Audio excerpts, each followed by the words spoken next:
Good morning. So on March 24th of 2018, we went to our very first media event for Disney. And that was the Flower and Garden Festival. And we went on the behind the scenes tour and we saw some information about the purple martins that visit Epcot. We recently referenced that video in our last Epcot video, and that video also featured a performance by the Little River Band, which recently they issued a copyright claim on that video, so they actually took that video down from YouTube. So we didn't want you guys to miss out on the behind the scenes tour and on the information about the purple martins. So this video is actually going to be a re-upload of that video without the Little River Band in it. So just so you guys know, some of the stuff that you're seeing at Epcot in this video is a little bit different than it is now because it is from March of 2018. But we really enjoyed the video, so we wanted to still be able to share it with you guys. So please enjoy this trip to Flower and Garden Festival from March of 2018. Good morning from Epcot. It is very early and we're here early. We got invited to a media event. Yeah. So this is for Flower and Garden. We're gonna go do a tour of the land, and then we're gonna go up into the Norway Loft and do some tastings of the new offerings for Flower and Garden this year, and then maybe we'll stick around for Little River Band later on tonight. All in all, it's gonna be a fun day at Flower and Garden. Let's go do it. Hey, look. Yay. It's happening, you guys. It's so amazing. We're inside of Epcot. We're heading over to the land. Yeah. We're gonna do a behind the scenes tour of the land. We are headed into the land to head into living with the land. So calm in here first thing in the morning. Look at this, there's like nobody around. It's nice. I know, it's nice and quiet. Yeah, I like it, it's very serene. Yeah. Gabby here, she is one of our entomologists. She's actually one of the 2 entomologist interns that we have that take care of all of our bug problems. So essentially IPM actually takes care of all the pest problems for farmers. So we like to start with biological and control methods before we actually get to a chemical method. We will actually use other insects to combat with the bad insects. Brussels sprouts. So with this aeroponic system, we actually have an open area where all of our roots are completely free hanging, which is essentially why we call it an aeroponic system. So it's not just because they're up in the air, but it's because we allow our roots to be completely free hanging. So I think our friend over here has already figured it out. So if you guys want, you're more than welcome to touch this plant over here. He's actually a very sensitive plant. So he'll actually close up anytime a pest lands on him or in severe weather conditions. And that's just a defense mechanism to protect himself so that he doesn't lose any water, nutrients, or have his leaves damaged as well.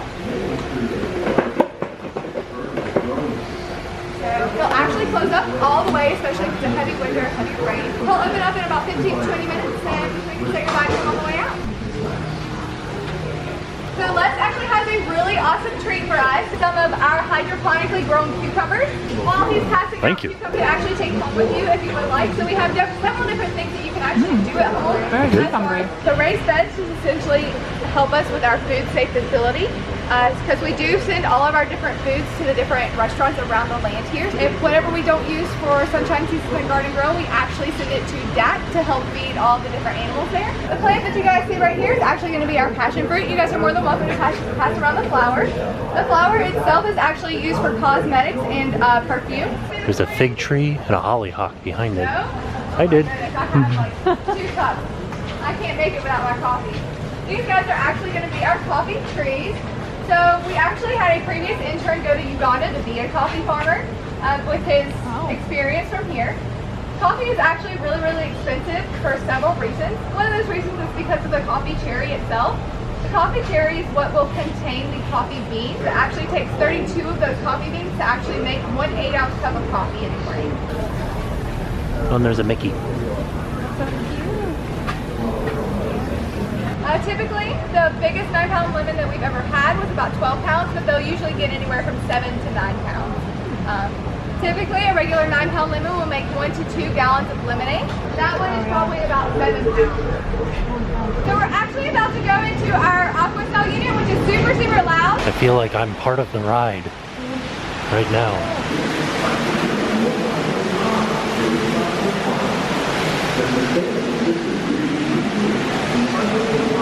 We have our hybrid striped bass to you guys' right, and then our tilapia to you guys' left. Tilapia is actually the #1 fish mark fish in the world. That is because they actually have a 1-to-1 feed ratio.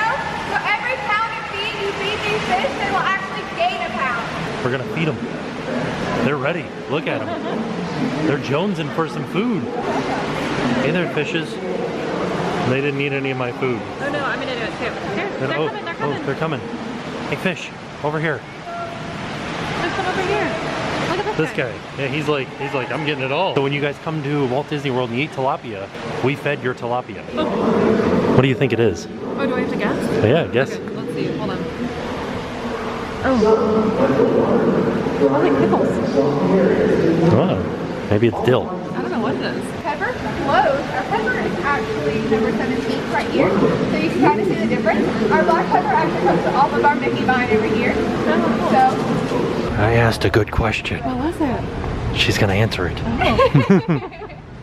Alright, so I have two things to kind of point out while we're standing here.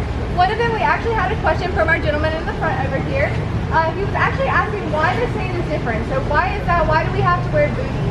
That is actually because it keeps out a lot of the pests that people bring in from the bottom of their shoes, from your parking lots, outside grass, things like that. By keeping the booties on our feet, it keeps us from transferring it from this greenhouse to tropics and to island side. One more thing, we actually have our Carolina Reapers here. So with our Carolina Reapers, they're actually the hottest pepper in the world. On the Scoville scale, typically your habaneros are 1 to 2,000.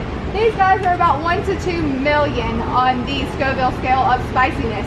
So they are actually hotter than pepper spray. So if you guys ever have actually tried one of these, you've eaten something hotter than pepper spray. Congratulations! That was awesome. That was awesome. Yeah, we just did like a behind the scenes tour. Our tour guide was named Heather, and she was so good. Yeah. And so now we're going across Future World to see the Purple Martins. I like that the thing behind it says Purple Martin Palooza. It's like we're going to a Purple Martin music festival. My name is Jason Fisher. I'm a conservation program manager for our bird projects here with Disney. Over here we have Vivian. Vivian is one of our conservation program technicians. So Vivian and I both work for Disney's Animal Science and the Environment. One of the really exciting things about gardening is the ability to create beautiful, amazing spaces. But at the same time, there's an opportunity there to help wildlife out as well. And that's how this particular garden, this Purple Martin garden, first got started. So if we wind the clock back 20 years, the very first Purple Martin houses were put up as part of the Epcot Flower and Garden Festival. Now we've got 20 of these houses scattered all throughout Walt Disney World. Every year we have 170 of these birds, the Purple Martin, flying 3,000 miles all the way from South America, from the Brazilian Amazon, to come here every year and nest. We raise somewhere between 500 and 600 Purple Martin chicks every year around Walt Disney World. And this is just one way that we are trying, again, to create places where guests can have amazing experiences and wildlife also benefits as well. These are them. A little smaller These are the Purple Martins. We have one bird, 4 years in running. She's been nesting at the exact same house year after year after year. So for our birds here, they first start arriving at the beginning of January. It takes them about 3 weeks to make that epic migration all the way here from Brazil. So once they decide who that special someone is for the season, then they get down to the serious business of nesting.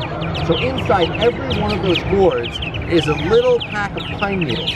Turns out Purple Martins love to build their nests on a pine needle. Then mom is gonna come in and she's gonna start laying her eggs. So she'll lay 1 egg per day until she's done with the nesting process. Usually our first eggs are laid this week around St. Patrick's Day.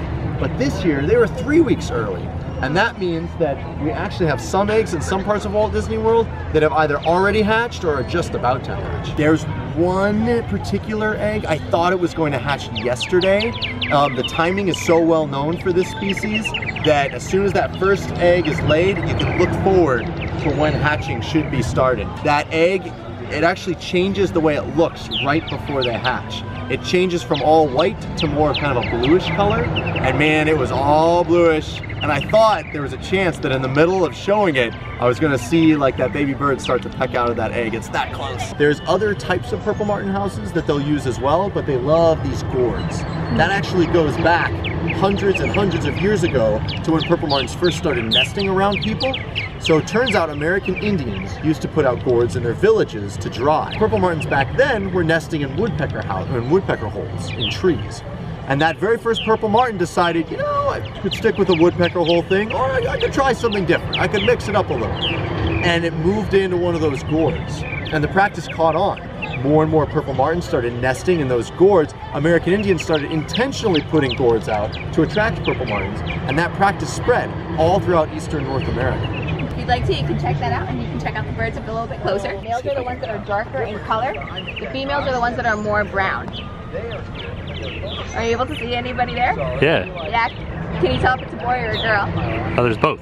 Oh, awesome. Yeah, that's a real sweet spot. So look. From April 1 to May 5th, we're also having a tour called A Path Less Traveled at Disney's Animal Kingdom, and a purple martin nest check is part of that as well. Hey Jen, What?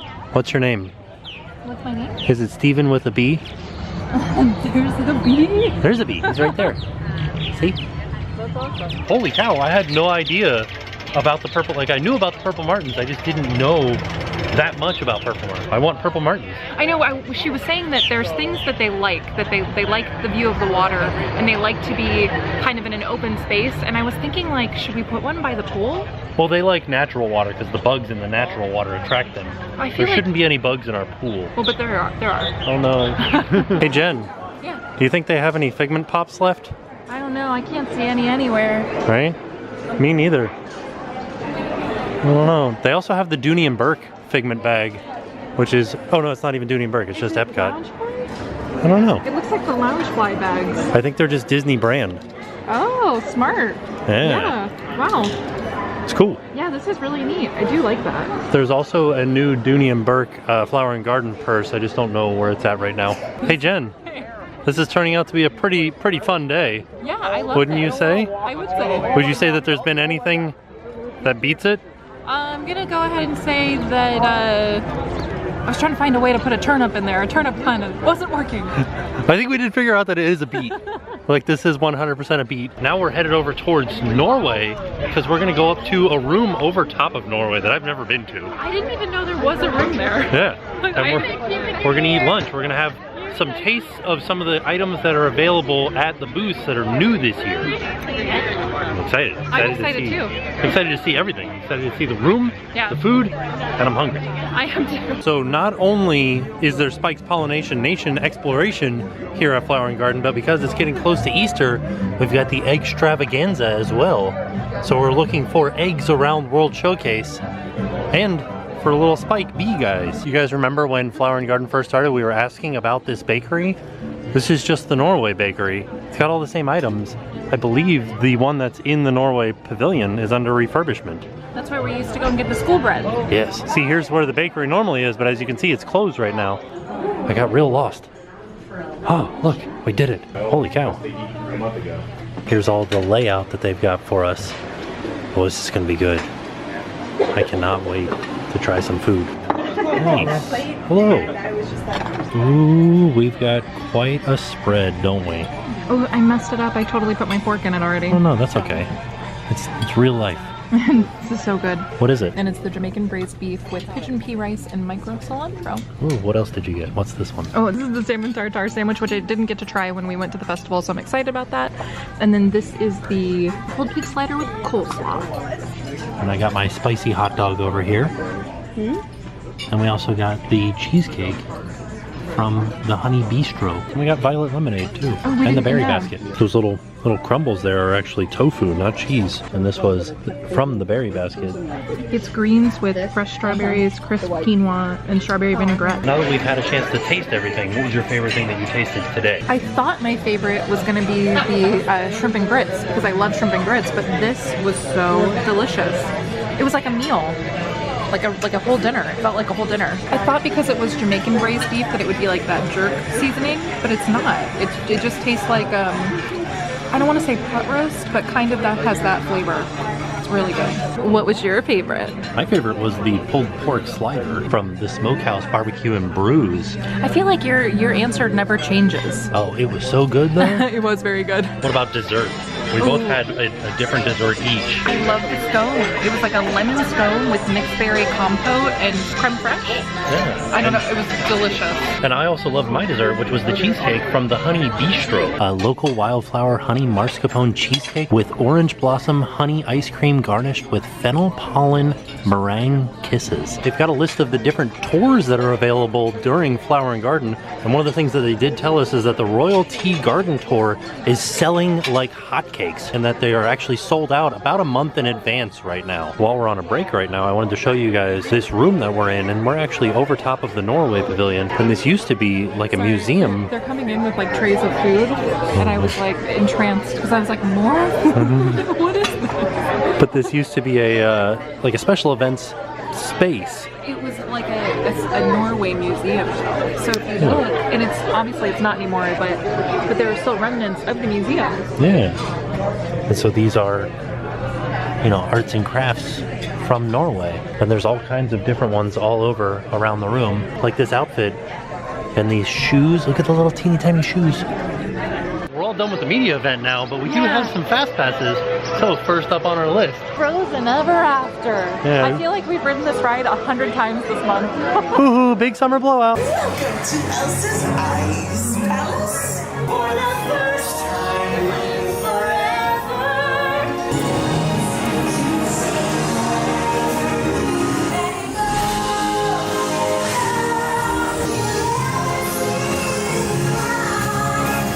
Cold never bothered me anymore.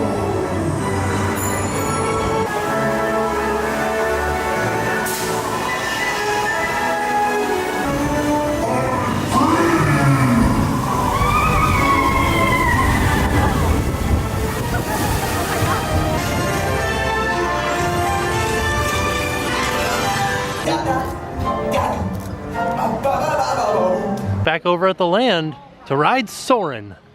You excited? You excited for Soarin'? I'm actually a little bit scared. Oh, why? Because Soarin's a little bit scary. Oh, no it's not. We'll begin boarding in a few minutes, but first I'd like to acquaint you with some important safety information. Store all carry-on items in the under-seat compartment. This includes these little beauties.